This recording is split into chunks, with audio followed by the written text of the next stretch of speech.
ఇది విను. మావా మేమేం మర్డర్లు చేయలే, కిడ్నాపులు చేయలే, చిన్న పైరసీ సీడీ కొనుక్కొని సినిమా చూసాం, ఇందులో తప్పే ఉందంట. ప్రతి ఒక్కరు ఇలానే అనుకున్న పైరటరీ సీడీలు కొనడం వల్లే ప్రొడ్యూసర్స్ కి పైసలు సరిపోక టికెట్ రేట్లు పెంచాల్సి వస్తుంది. ఇప్పుడు నువ్వు చూసే ఒక్కొక్క piracy cassette effect, cost cutting అని అదని ఇదని మొత్తం సినిమా క్వాలిటీ పోవడానికే అవుతుందయ్యా. ఇలా అందరూ పైరటరీ సీడీలు కొనుక్కొని సినిమా చూడటం మీలాంటి టీఎఫ్ఐ బాన్సులు చేసే దోహం. మావా నాకు ఇప్పుడు అర్థమైంది మావా, నీకు దన్న మావా, తప్పకోవే మావా, నేను చూస్తాను మావా, థియేటర్కి వెళ్ళి నేను సినిమాలు చూస్తాను మావా, #TFI బాన్స్ మావా.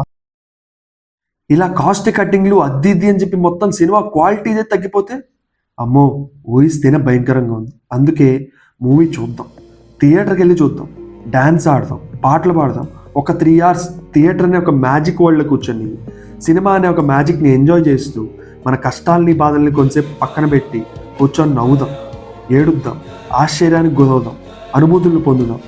మనం మన పాత సినిమాలన్నింటినీ రీరిలీజ్లా చూసి అయిపోతున్నాం. మన కొడుకులకి, మన వాళ్ళకి, మన నెక్స్ట్ జనరేషన్స్ కూడా ఆ ఛాన్స్ ఇచ్చి చూద్దాం. వీలుంటే వాళ్ళతో మనం కూడా వెళ్దాం. సో వివేకంతో ఆలోచించండి అండ్ మూసుకొని హాల్కి వెళ్ళి సినిమా చూడు.